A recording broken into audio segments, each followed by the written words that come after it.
Là, ce qui va se passer dans cette vidéo, c'est que je vais vous expliquer pourquoi le propriétaire vend, etc. Enfin, grosso modo. Qu'est-ce qu'on garde pas dans l'appartement et les avantages de passer par la sous-location professionnelle parce que vous allez voir, c'est très rapide, c'est pas très coûteux et en plus de ça, vous récupérez votre caution. Donc, c'est un mal pour un bien pour pouvoir rebondir et aller à la chasse aux nouveaux appartements si ce n'est pas déjà le cas. Salut à tous, j'espère que vous allez bien. Aujourd'hui, une vidéo particulière, tenue particulière parce que c'est l'état des lieux de l'appartement. On rend l'appartement qu'on a pris en sous-location professionnelle pour faire du Airbnb et Booking. Vous allez vous demander pourquoi on le rend alors qu'on dit ouais, nanana. C'est le jeu. Le propriétaire souhaite tout simplement vendre son appartement. Il nous a donné un préavis, il nous a averti. On était déjà un peu au courant parce qu'il y avait des visites, donc il fallait jongler entre les demandes des voyageurs, des réservations, etc. Et du coup, on était au courant qu'à un moment donné, le bien allait se vendre. Autant ça peut être très rapide d'aménager, autant vous allez voir pourquoi ça va être très aussi facile de déménager et très rapidement, surtout quand on met en place ce qu'on applique dans l'initiation sous location professionnelle. Donc, comme je vous le disais, première étape de cette vidéo, c'est déjà de vous expliquer que le propriétaire, depuis quelques mois, nous avait déjà préparé à l'idée qu'il avait l'intention de vendre son appartement. Donc forcément, on a essayé de voir, comprendre pourquoi il voulait le vendre. Mais c'est le jeu, il veut le vendre pour des raisons qui lui sont propres. Et du coup, on a été avertis, on a eu 1 mois de préavis. Ce qui est vraiment avantageux pour le propriétaire, c'est que le bien, comme il y a des clients qui viennent très souvent, le bien est toujours nickel. Il y a toujours l'entretien, l'évacuation, comme le ménage est fait, comme tout est entretenu. Au niveau de l'état des lieux, c'est pour ça que je suis en tenue d'état de lieu, ce sera beaucoup plus simple et beaucoup plus rapide. Dans cet appartement, je vais vous montrer aussi les facilités qu'on a justement à le rendre. Vous allez vite comprendre pourquoi. Vous allez vous dire, ouais, mais maintenant, comment on va faire? Vous rendez l'appartement. Franchement, c'est pas une fatalité, hein. Franchement, ce n'est pas une fatalité. Il faut le voir même comme une opportunité. Parce que du coup, maintenant, vous apprenez à être un peu plus exigeant sur la qualité des appartements, quoique celui-ci, déjà très bien. Il était meublé. Donc ça, c'est aussi quelque chose qui était facile, du coup, pour s'installer rapidement et commencer l'activité. Deuxième chose, c'est que forcément, vous avez une caution. Vous allez récupérer votre caution pour pouvoir le réinjecter dans un autre appartement, par exemple. La décoration que vous avez, vous allez la récupérer. Vous allez pouvoir l'utiliser dans d'autres appartements ou combler ce qui pourrait manquer dans d'autres appartements si vous en avez plusieurs. Et c'est très facile. Par exemple, même au niveau d'internet, l'électricité, ça se coupe assez facilement de nos jours. Vous allez sur votre compte et vous résiliez tout simplement. Donc il y a plein de choses qui finalement on pourrait dire oh non c'est dommage, on a perdu notre bien, mais au contraire là on est déjà en pleine chasse et on est déjà en train de prendre un autre appartement qui devrait arriver incessamment sous peu. Donc c'est pas une fatalité, bien au contraire, faut voir ça comme une opportunité, comme une façon aussi de se rénover, de se rechallenger et d'aller à la chasse aux appartements et aux nouveaux propriétaires. Si ça vous arrive, ne soyez pas triste.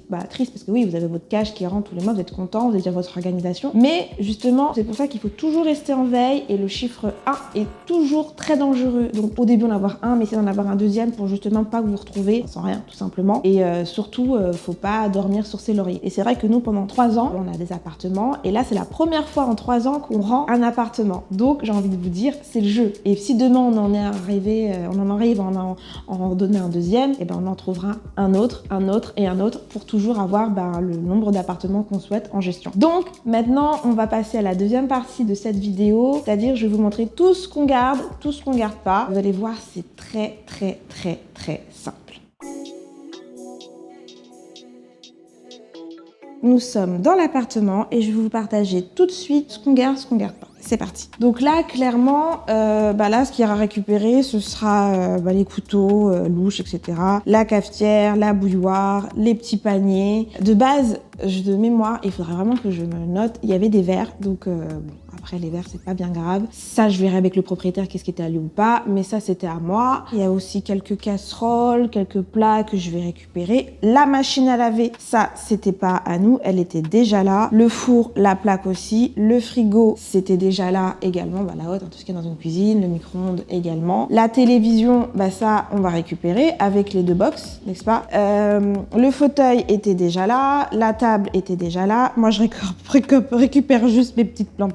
La table était déjà là. Dans le dressing, le petit meuble ici, donc vous voyez mes affaires, je suis vraiment en train de, comme je vous expliquais. Là, ce qu'il y a à récupérer, je vais récupérer les cintres. là, le ventilateur. On continue pour vous montrer à quel point ça va être très rapide. Là, les cadres qui étaient ici, je vais les récupérer. Le meuble était déjà là, il servait à autre chose, mais je l'ai récupéré. Là, on est vraiment dans un appartement où la décoration est plutôt basique. Je vais récupérer les paniers parce que ce sont les miens. La table de chevet, c'est pas à moi, mais la lumière, elle est à moi. Les rideaux sont à moi, mais bon, faut les laisser à la limite, c'est pas très grave. Le dressing, c'est pas à moi. C'était déjà là, mais je vais récupérer les cintres qui sont là. Tout simplement. Le matelas et le sommier ne sont pas à moi. En revanche, la housse, le drap et la couette sont à moi. Ça, c'était pour la première chambre. Pour la seconde chambre, pareil. Le lit n'est pas à moi. Les draps, coussins, pareil, c'est à moi. Les cintres, c'est à moi. Vous verrez, il n'y a pas grand-chose. Et le miroir est à moi. Voilà. Et dans la salle de bain, clairement, la salle de bain, peut-être la poubelle, le rideau, je vais le laisser, c'est pas bien grave. Donc clairement, il n'y a pas grand-chose, ok? Les gars, il n'y a vraiment pas grand-chose et ça va aller très très vite. La poubelle, elle est à moi, je la récupère.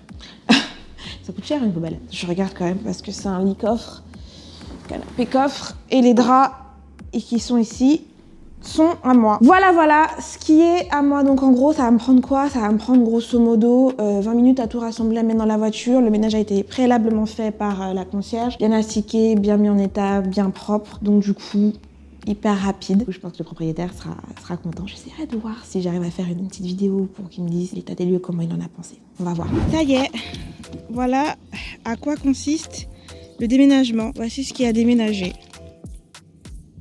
Ça va, hein. J'ai une petite voiture en plus, une petite Corsa.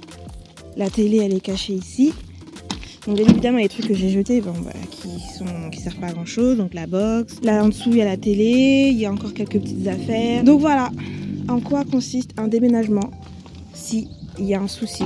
S'il y a une vente, si le propriétaire, là en l'occurrence, il veut vendre. Donc voilà, terminado. Et on repart sur de nouvelles aventures. Voilà toutes les étapes. Voilà pourquoi une petite vidéo short, mais tout ça pour vous dire que c'est à quel point ça peut être facile si et seulement si vous êtes bien organisé, vous êtes vraiment en phase avec tout ce que vous faites, les étapes sont bien respectées, les procédures sont bien respectées, que ce soit les abonnements, que ce soit vos loyers, que ce soit le contrat, le bail. Un bail dérogatoire n'est pas un même bail. Il faut savoir que tout soit bien encadré, les procédures, votre bail, ce qui a été convenu avec le propriétaire pour pouvoir être serein et tranquille, ne serait-ce que pour avoir l'appartement ou pour rendre l'appartement. D'accord? C'est très important. Une fois que ça, c'est bien peaufiné, rendre l'appartement, ça va être juste la gestion des meubles, etc. Mais ça, à la limite, si vous êtes très organisé, si vous avez pris du meublé, vous n'aurez pas tant de choses que ça à récupérer. Si c'est du nu, soit vous le revendez, donc vous êtes déjà prévenu en avance de ce qu'il faut faire, donc vous allez commencer à anticiper, bloquer des dates pour que voilà. Ou soit tout simplement vous mettez dans un hangar, vous payez peut-être 20 €, 30 €, 50 €, voire 100 € le mois pour pouvoir les remettre si vous êtes très assidu dans un autre bien et ne rien perdre finalement. Voilà, ne rien perdre et recommencer à faire votre cash flow en sous-location professionnelle sur Airbnb ou Booking. Et l'initiation sera peut-être en version 2 ou en version 3, ça dépend à quel moment sort cette vidéo. Bref, voilà, c'est tout pour moi. N'hésitez pas à me suivre sur Enjolivu pour avoir d'autres contenus sur la sous-location professionnelle. Je vous laisse également nos sites internet, l'Instagram aussi de TJF si vous êtes intéressé par l'achat-revente et aussi les investissements dans la colocation et autres. Et bien sûr, vous pouvez me contacter pour tout ce qui est décoration intérieure parce que c'est aussi une de mes casquettes qui aide justement les investisseurs, les entrepreneurs et les novices dans la déco de leur appartement et leur résidence principale, secondaire, etc. Je vous laisse, à bientôt pour de nouvelles aventures de la sous-location professionnelle ou autre.